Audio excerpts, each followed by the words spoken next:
প্রকৃতির ন্যাচারাল নিয়ম অনুযায়ী যে জিনিসের শুরু হয়েছে তার শেষও থাকবে। এটা মহাবিশ্বের যে কোনো জিনিসের প্রতি প্রযোজ্য। ইভেন পশু পাখি এবং মানুষও এর ব্যতিক্রম না। এখনো পর্যন্ত এ নিয়ে কোনো দ্বিমত নেই যে যার জন্ম হয়েছে তার মৃত্যুও হবে। কিন্তু কোনো জিনিসের মৃত্যুকেই তার জন্মের মতো সেলিব্রেট করা হয় না, যদিও বা এই দুটো প্রসেসই প্রকৃতির জন্য একদম ন্যাচারাল। তবে পৃথিবীর সবথেকে ইন্টেলিজেন্ট জীব মানুষের কৌতূহলকে সবথেকে বেশি জাগ্রত করে যে প্রশ্নগুলো, তার মধ্যে একটি হলো মৃত্যুর পরে কী হয়। আমাদের পৃথিবীর কয়েকশো ধর্ম বা রিলিজিয়ন এর প্রতি ভিন্ন ভিন্ন মতামত দিয়েছে, কিন্তু এর আসল উত্তর জানে শুধু একটি মাত্র গ্রুপ। না, আমরা কোনো রিলিজিয়নের কথা বলছি না। সেই একটি গ্রুপ হলো দ্য ডেড পিপল দেমসেলভস। তো তাদেরকে জিজ্ঞাসা করা যাক কী ঘটে মৃত্যুর পর।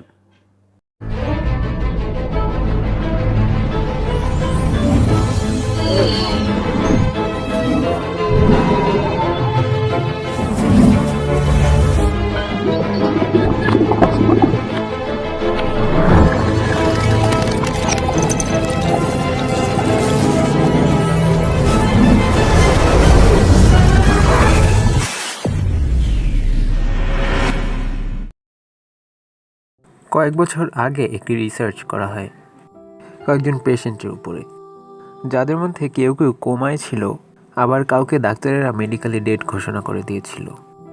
কিন্তু এরা আবারও জেগে ওঠে এবং এরপরে তারা সেই সময় তাদের সাথে হওয়া কিছু এক্সপিরিয়েন্সেস বর্ণনা করে, যেগুলোকে পরে নাম দেওয়া হয় NDE বা নিয়ার ডেথ এক্সপিরিয়েন্স, অর্থাৎ মৃত্যুর খুব কাছাকাছি যাওয়ার অভিজ্ঞতা। এই স্টাডির মতে 50% মানুষ বুঝে গিয়েছিলেন যে তারা মারা গিয়েছেন এবং বাকি 50% মানুষ তখনও বুঝতে পারেননি, যাদের মধ্যে 56% মানুষ খুশি অনুভব করেন। 24% মানুষ আউট অফ বডি এক্সপিরিয়েন্স করেছেন, অর্থাৎ তারা নিজেদের শরীর থেকে বের হয়ে নিজেদেরকেই দেখতে পাচ্ছিলেন, এবং 32% মানুষ তাদের মৃত আত্মীয়দের সাথে কথা বলেছেন। এছাড়াও অনেক মানুষ দূর থেকে আসা কোনো এক আলো দেখতে পান, তাদের মৃত আত্মীয় স্বজনদের দেখতে পান, কিংবা হঠাৎ করে কোনো খুশি অনুভব হয় কিংবা কোনো ভয়। কিন্তু এই স্টাডি তখনও সম্পূর্ণ হয়নি। যেমনটা আমরা জানি, কোনো জিনিসকে সত্যি মেনে নেওয়ার আগে সায়েন্স সেটাকে আলাদা আলাদা সিচুয়েশনে আলাদা আলাদা মানুষের উপর পরীক্ষা করে। তাই এই স্টাডিকে আবারও করা হয় UK, USA এবং অস্ট্রিয়াতে। এ সময় পেশেন্টসদের সংখ্যাও বেশি ছিল এবং আলাদা আলাদা রিসার্চার্সরাও এর সাথে যুক্ত ছিল। এই স্টাডি থেকে জানা যায় মৃত্যু কোনো ঘটনা না, এটা একটি প্রক্রিয়া। একটি প্রক্রিয়া যা অনেক ঘটনা, যেমন অনেক গুরুত্বপূর্ণ জায়গার কোষ মারা যাওয়ার ফলে হয়, এবং এই প্রক্রিয়া বা প্রসেসকে সঠিক ট্রিটমেন্টের মাধ্যমে রিভার্সও করা যেতে পারে, যা ডক্টররা অনেক সময় করে থাকেন। এই রিসার্চে মাত্র 9% মানুষ NDE রিপোর্ট করেছেন এবং মাত্র 2% মানুষ আউট অফ বডি এক্সপিরিয়েন্স করেছেন। নিয়ার ডেথ এক্সপিরিয়েন্স করা সব মানুষই প্রায় একই ধরনের কথা বলেছেন। এর মধ্যে যেটা ডিফারেন্ট ছিল সেটা হলো তাদের ধার্মিক মান্যতা। যেমন খ্রিস্টান ব্যক্তি দাবি করেন তিনি সেখানে যীশু খ্রিস্ট অর্থাৎ জিজাস ক্রাইস্টকে দেখেছেন। মুসলিম ব্যক্তি বলেন তিনি অনেক পাখাওয়ালা এঞ্জেল দেখেছেন। হিন্দু ব্যক্তি যমরাজকে দেখার দাবি করেন এবং বৌদ্ধ ব্যক্তি বলেন তিনি গৌতম বুদ্ধকে দেখেছেন। জীবন এবং মৃত্যু তো সবার জন্য সমান, তাহলে এক্সপিরিয়েন্সেস আলাদা কেন? ডক্টর স্যাম পার্নিয়ার মতে একে নিয়ার ডেথ এক্সপিরিয়েন্স না, বরং ডেথ এক্সপিরিয়েন্স বলা উচিত, কারণ এ সময় মানুষ মৃত্যুর কাছাকাছি চলে যায় না, বরং তারা সত্যি সত্যি মারা যায়। কিন্তু বেশিরভাগ বিজ্ঞানীদের মতেই মৃত্যুর সময় যখন আমাদের হার্ট কাজ করা বন্ধ করে দেয়, তখন আমাদের ব্রেনে ঠিকঠাক অক্সিজেন পৌঁছাতে পারে না, তাই আমাদের ব্রেন হ্যালুসিনেট করে এবং আমাদের ব্রেন আমাদেরকে সেগুলো দেখার এবং শোনার অনুভব করায় যেগুলো বাস্তবে নেই। এই ব্যাপারটা প্রমাণিত যে আমাদের ব্রেনে যদি কম অক্সিজেন পৌঁছায় তাহলে আমাদের ব্রেন হ্যালুসিনেট করে। রিসার্চে জানা যায় মৃত্যুর সময় আমাদের ব্রেন রেম ইনটিউশন স্টেজে চলে যায়, যেখানে আমাদের ইন্দ্রিয়গুলো থেকে আসা ইনফরমেশন মিক্স আপ হয়ে যায়, সে কারণে আমরা হ্যালুসিনেট করি। এগুলো হয় আমাদের ব্রেন স্টেমে, তাই ব্রেনের অন্যান্য অংশগুলো যদি সক্রিয় নাও থাকে তবুও আমরা এগুলোকে অনুভব করতে পারি। এবং অনেক মানুষের দেখা আলোর কারণ হিসেবে রিসার্চার্সরা বলেন এগুলো অপারেশন টেবিলের উপরে চমকানো লাইটের কারণে হয়, যেটা অনেকটাই অবভিয়াস। এবং আউট অফ বডি এক্সপিরিয়েন্সকে টেস্ট করার জন্য রিসার্চার্সরা একটি কাগজের উপর একটি মেসেজ রেখে সেটা অপারেশন টেবিলের উপর রাখেন।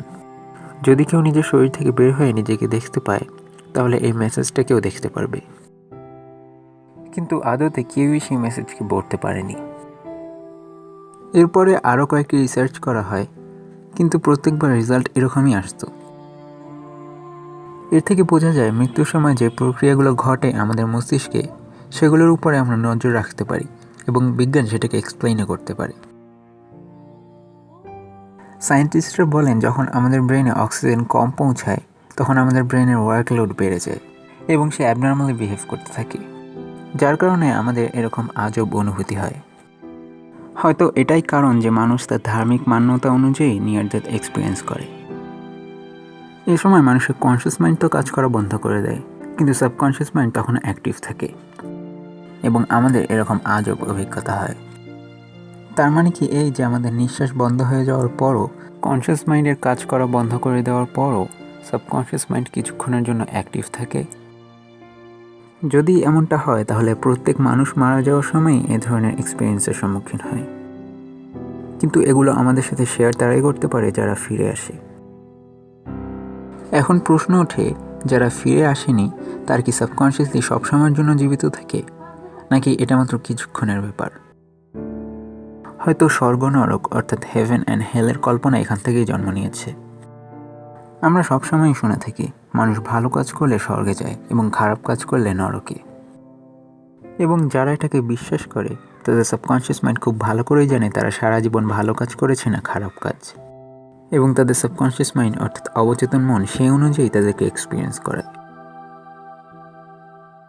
যারা নিয়ার ডেথ এক্সপিরিয়েন্স করে তাদের লাইফ সম্পূর্ণভাবে বদলে যায়।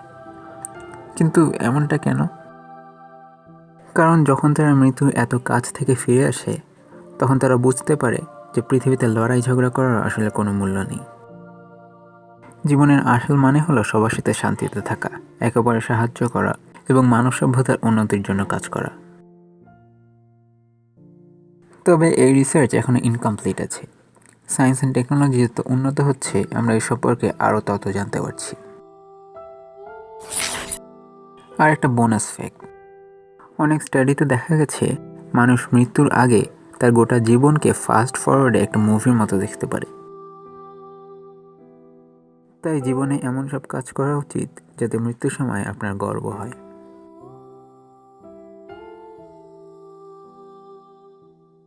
তো আজকের ভিডিওটা এই পর্যন্তই। ভিডিওটি ভালো লাগলে অবশ্যই একটি লাইক দিয়ে দেবেন। আর ভিডিওতে যদি কোনো ভুল হয়ে থাকে অথবা আপনার যদি কোনো কোয়েশ্চেন থাকে অবশ্যই কমেন্টে লিখে জানাবেন। আর এই ভিডিওটি আপনার ফ্রেন্ডস অ্যান্ড ফ্যামিলির সাথে শেয়ার করুন যাতে তারাও এই সম্পর্কে জানতে পারে।